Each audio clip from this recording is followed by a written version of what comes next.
Have you ever seen a project which is working very well, which is growing very right as per the schedule given or as per the baseline, but then somehow there is something going on below the carpet? We seldom understand that when the projects are running in a healthy way, there is something which needs to be looked upon constantly.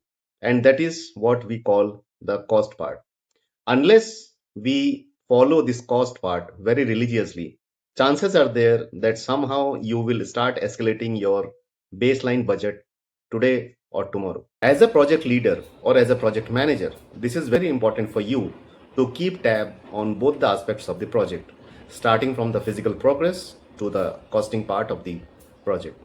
Now, in order to do that, normally what we do is that we take out our actual cost and we start comparing with our anchored cost or the budgeted cost. But have you ever realized one thing, that if we do so, we are missing somewhere, we are not correlating this costing part with our progress. Now, the method through which we can do that is a very simple method called earned value management. In the earned value management, we have a freedom of understanding with respect to the cost, that whether my progress is at par, behind or ahead, whether my cost is at par, behind or more. And trust me, with the help of this earned value management, project leaders can do wonders, because this is something which can give you a real-time insight of your project. In today's session, I thought maybe we can have a small discussion, especially on this earned value management part. Let's get into this and start looking at these different aspects of this earned value management.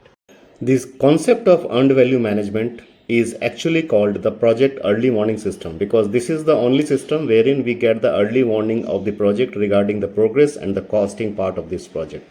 We can very easily call it as a transforming project data into the strategic decision intelligence, because most of the project leaders for controlling their mega infrastructure projects today using this earned value management in a very smart way. And trust me, this is something which is very helpful in order to understand your cost, schedule and performance in your real project. Hi, this is Rajdeep. As you know, Rajdeep Bhattacharya with 30 years of leadership experience, and I would request you to join my YouTube channel PPM with Rajdeep for more such insights. Going further, nowadays if you have seen one very clear thing is that projects will rarely fail suddenly. They fail silently first.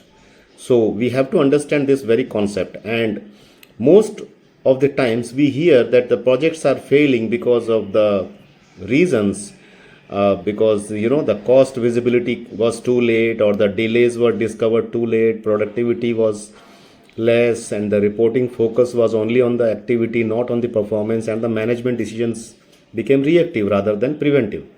So these are the few major causes of failures of these infrastructure projects. We sometimes see that the project is going in a very fast way. There are 1,000 workers on site, there are materials arriving, there are meetings happening, the reports are generated, lot of discussions are going on. But at the end of the day, we have to ask a very simple question: is the project truly earning value? Now, in order to understand whether the project is truly earning value, we have to understand the fundamentals of three constraints, the triple constraints for project management, which is nothing but your scope, schedule and cost. Fundamental of earned value management is to integrate these triple constraints, and then with the help of this integration we work out four very important aspects. However, before we go to that four aspects of earned value management, or the four outputs of earned value management, let us understand the three answers which we get from the earned value management. The first answer we get: where are we supposed to be in our project? Where are we actually in our project? And how much did it cost us to get there wherever we are today? These are the very important three answers which any project leader will look around before we understand the actual status of the project. As we said, the inputs of this earned value managements are very easy to have in our hand. They are almost available with us during any stage of the project, and the inputs comes in terms of three important inputs, like the planned value, the earned value and the actual cost. And then, as I said, we get 4 results in our hand. We get the cost performance index, the CPI, we get the schedule performance index, the SPI, and we get the cost variance CV, and we get schedule variance, that is SV. Now, in order to understand, let's take a simple project and we assume that the planned work was of 100 lakhs, the work actually completed is 80 lakhs, and actually money spent is 110 lakhs. Understand one thing is, if the planned value was 100 lakh and the actual completion is 80 lakhs and our actual money spent, this is nothing but your cost, is already at 110 lakhs.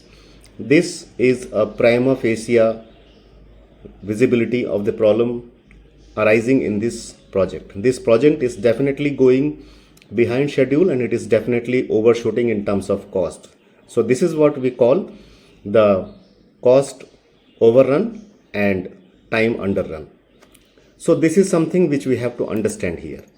Now when we talk about the cost performance index, the schedule performance index, the cost variance and schedule variance, these are the universal formulas which are very easy to use for any project leader, and we understand two simple things. If the cost performance index is more than 1, your project is going good, it's ahead of schedule. If it is 1, you are at par with the schedule. However, if it is less than 1, you have a cost overrun. Similarly, for schedule performance index, if you are more than 1, you are ahead of schedule. If you are at 1, you are at par with the schedule, and then if it is less than 1, you are late than your planned schedule. Similarly, schedule variance, it shows you by what amount you are behind. When you deduct planned value from the earned value, it shows you the amount of the delay. And similarly, the cost variance gives you the actual amount of cost through which you are overshooting.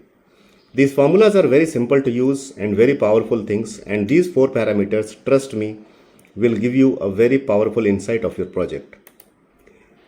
EVM, we think that it is only for the planners. Trust me, EVM is actually for the leaders, because leaders do not manage activities, they manage outcomes. A good leader must know, are we truly progressing? Are we creating value? Are we protecting profitability? Are we visible with the problems early in the project? And then we have to understand that EVM transforms project data into leadership intelligence. It is not a reporting tool, it's a decision-making system. Projects rarely fail without warning. Leaders fail when they cannot see the warning early enough. So this is how the earned value management works, and I hope this small briefing of today will be very beneficial to you. So now I hope that we are clear about the fundamentals of the earned value management. The only thing which we have to keep in mind is about the costing part. When we take the costing part from our finance team, it is actually the pure cost. But then when we try to compare with our BOQ and the actual progress, that is your cost plus your margin. So there we have to be careful, because we have to take away the margin part from the cost of the BOQ, and only the cost needs to be compared with the cost of the finance team. Because when you want to compare something, it has to be apple to apple. I hope this session will give you a lot of insight about EVM. For further discussions about EVM, let's stay connected in my YouTube channel, PPM with Rajdeep. Bye-bye.